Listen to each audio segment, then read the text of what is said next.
There's a structural flaw running through the Daniel Craig Bond era.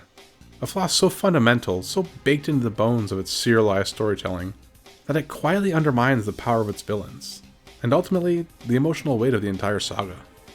I call it the man behind the curtain problem. Now, from Casino Royale all the way to No Time to Die, the Craig films repeatedly sacrifice the villain of the previous movie to retroactively elevate the villain of the next movie. It's a constant, almost ritualistic cycle. Diminish the old villain, hype up the new one, repeat. And the effect, a series that feels disjointed, narratively insecure, and perpetually obsessed with insisting, this guy, no wait, this guy, no wait, this guy is the real mastermind. Instead of a clear hierarchy of threats, the Craig era ends up with a messy ladder where every rung breaks the one below it. Let's start at the beginning. Casino Royale gives us a grounded, intimate conflict. Matt Mikkelsen's character is a desperate financier, cornered, arrogant, dangerous, and perfectly tailored to Bond's moral awakening. And then, just as the film reaches its violent climax, Mr. White just strolls in and kills him. Just like he's an afterthought, a footnote. It's not done to serve the story, it's done to tease Quantum, the next movie, the next villain, the next curtain. Then Quantum of Solace arrives, and Dominic Green could have been fascinating. A smiling snake carving up the world's water supply. But the film keeps on insisting, he's a small fish, he's a middle manager, a placeholder for a greater evil. And then even Quantum itself gets framed as not a fully formed organization, but a small teaser trailer for the next installment. And as a result, Green gets robbed of his menace, Quantum feels like a shadow of a shadow, and the movie leaves the audience asking, okay, so who's really in charge? And then, like a lightning bolt, Skyfall, a masterpiece, a return to form, a fully self-contained story that didn't need continuity, didn't need setup, and didn't need a puppet master behind the scenes. This was Bond meeting an equal. This was MI6 being stripped down to its bones. Silva, Javier Bardem's chilling, unforgettable Silva, was a self-made monster. A rogue agent molded by betrayal and obsession. He wasn't part of anything larger. He didn't need to be. And that's exactly why he worked. But then, Spectre happens.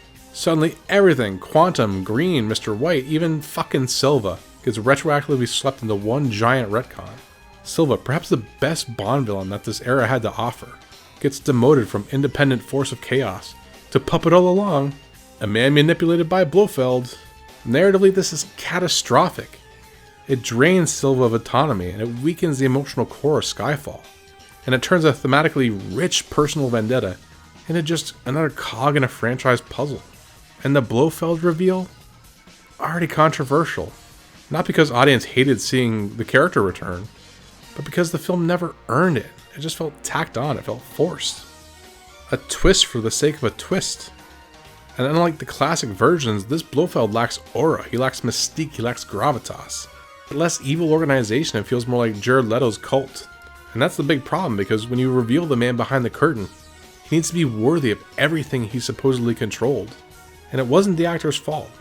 Don't blame Christoph for this, it wasn't him. And then unbelievably, the cycle repeats again. When No Time to Die arrives, Blofeld, already diminished by the previous film, is reduced even further. Spectre, supposedly the ultimate criminal organization, such a huge presence in the original Connery films, and supposedly had such an impact on this one, just gets wiped out like insects in a single scene. And why? To prop up Safin? As the new, bigger, scarier, more important villain? Like, this fucking guy is supposed to overshadow Blofeld? Just as Blofeld overshadowed Silva? Just as Silva overshadowed Quantum? The domino falls, one after the other, leaving none of them standing tall. And in the process, the Craig era sacrifices all of its iconic villains. And by constantly insisting the next villain is the real villain, the Craig films weaken the importance of every antagonist that came before. It makes the series feel written backwards, reactive instead of planned, desperate to make each new installment more important than the last. And the emotional fallout?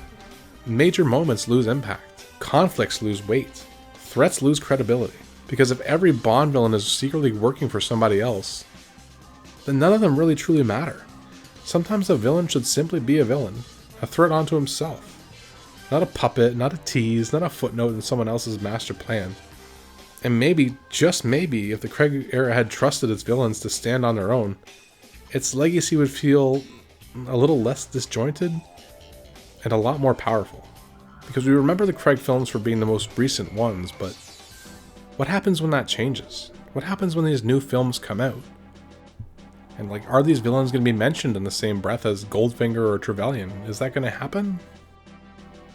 You know, are they going to be held in reverence? Are we going to want to play as them in our Bond video games? I feel like that's going to be a no.